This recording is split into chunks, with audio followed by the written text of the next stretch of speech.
You're watching CNN, and we are watching what could become an all-out battle for the city of Ramadi. Right now, Iraqi forces have flanked ISIS terrorists surrounding Ramadi from 3 different sides. Choking off the city and forcing ISIS out of Anbar province would cut off the terrorist supply route to a major oil refinery.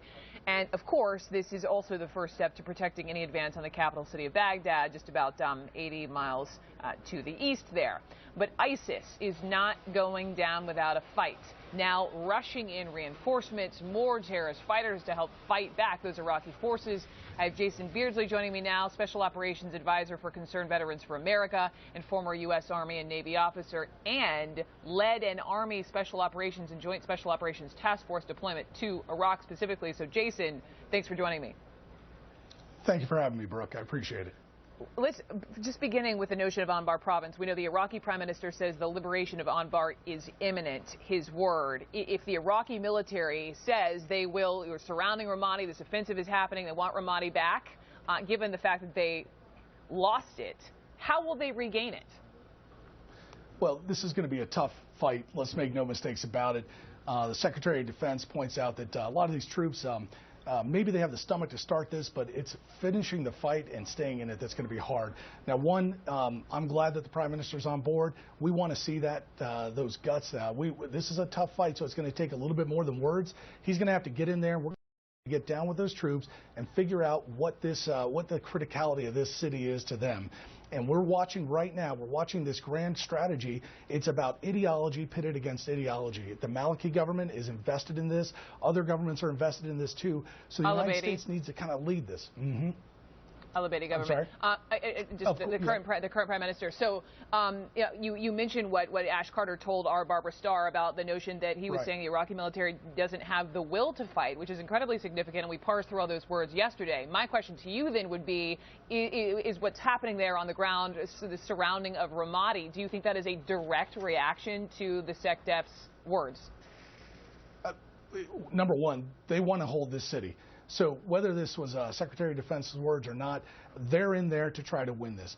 But again, this is a difficult fight, and it's got to take more than just words. We've watched this time and time again, and U.S. soldiers that have spent time and capital invested in the Iraqi Army, we've seen the resolve, we've seen it disappear. What really helps them is then we're side by side with them, leading them. It takes real guts to do this.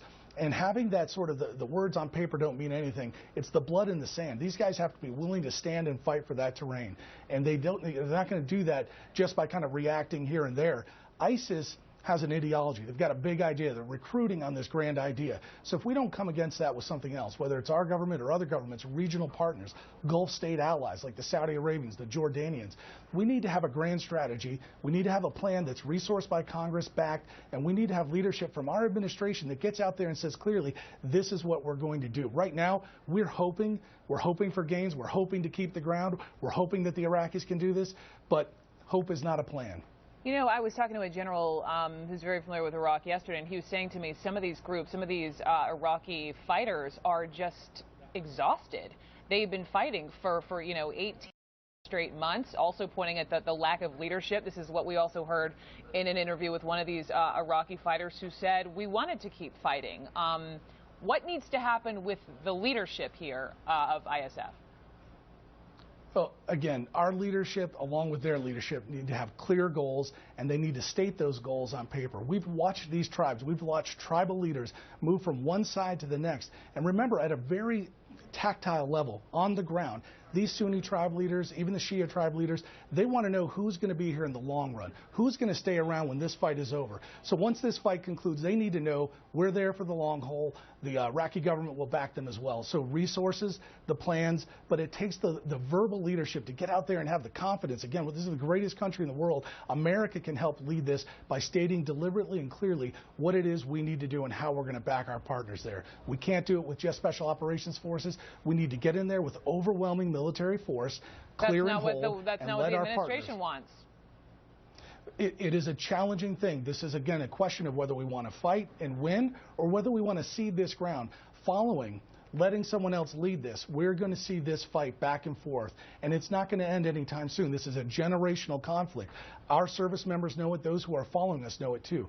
If we want to engage, if we want to have a global role in the Middle East, we need to be clear about what it is we're going to do to support that role. Right now, our allies are looking for support. When the United States cedes leadership by saying we're going to follow from behind, that is an untenable situation. Jason Beardsley, thank you. Thank you.